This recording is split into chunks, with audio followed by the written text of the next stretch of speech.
Hi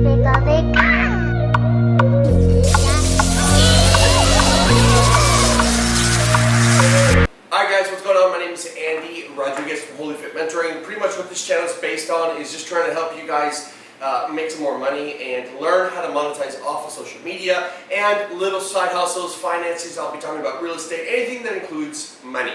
Now, if you guys can, please, before we start, this video is going to be a fairly quick one for you guys. I want you guys to learn about Pokemon and what to look for, what not to look for, how it's going to affect you, da-da-da-da.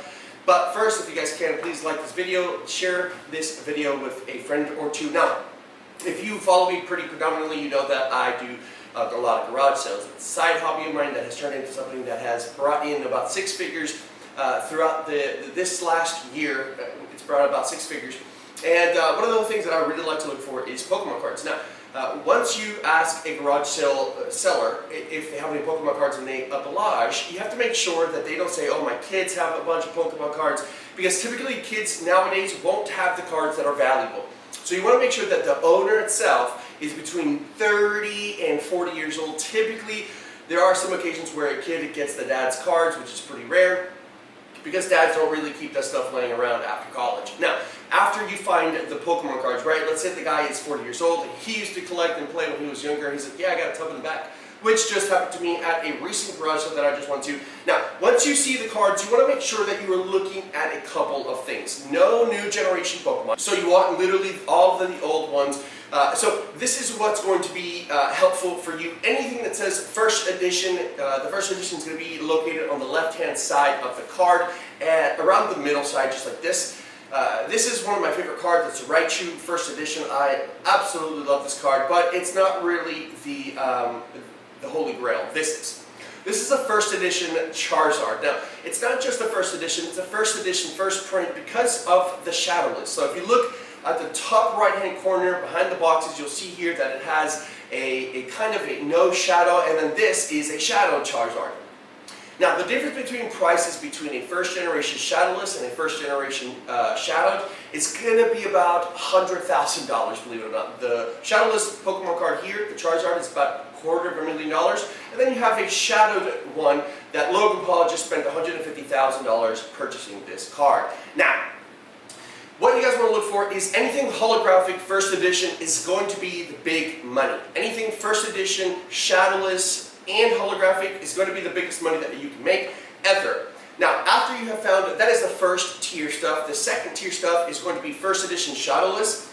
Again, any holographic and even any first edition non-holographic is going to be worth a couple, either $10, $20, $30. And if it's holographic, it could range between thousands, hundreds and thousands, or whatever. So you want to make sure that you are looking for first edition. And now, if you don't have first edition, the second print that they came, well, technically the third print that they came out with is the base set. This is a base set right here. This is a base set Raichu. I don't know why I'm continuing to choose Raichu. Raichu is just my favorite card. It's my favorite Pokemon of all time. So here you're going to see that it's a holographic Raichu. It does not have the first edition emblem, but it does have a shadow on the top right-hand corner in the middle box, and it has no symbols. For example, the very bottom of the line is completely empty. There's nothing there. Now, that is a base Pokemon. Those are going to be your middle tier stuff. Those are going to be worth the money if they're holographic, and about $5 to $10 if they're not holographic. And they just are base set Pokemon. Now, this is where it gets kind of fun. There are 3 starter Pokemons. We have Bulbasaur, we have Charmander, and then we have Squirtle. Now, these 3 are going to be money in the base collection, from base collection to first edition shadowed, and then the first edition non-shadow. Those are going to be your starter Pokemon that are going to contain a lot of money. The higher the grade it is, the better it's going to be. Now, let me tell you what not to look for. I have seen so many people look for and think they have something big, so they bid big on the type of Pokemon that has a second number, like a number 2 on it. This is considered second base right here. This is a second base Raichu. Again, my favorite card in the world. Don't worry about it. Now, what happens with this is a lot of people think that you're going to be paying for a big top dollar item, but because it has that little 2 right there in the middle of the card, it's rendered absolutely worthless. So those are mass produced. That's when the Pokemon show kind of blew up, and that's when people started buying the Pokemon cards to play with. These are going to be the ones that are going to be the most damaged.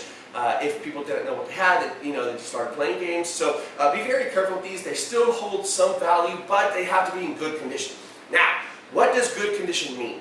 Okay, this is a big one. If you find something that's rare, worth a lot of money, so anything in the first edition holographic shadowless, first edition holographic shadowed, and then second or base set Pokemons, whether it be holographic or not, those are going to be determined by the grade that it gets. Now, PSA is the ultimate god of gods when it comes to grading. Now, there are other companies that can grade your card before you send it off to PSA.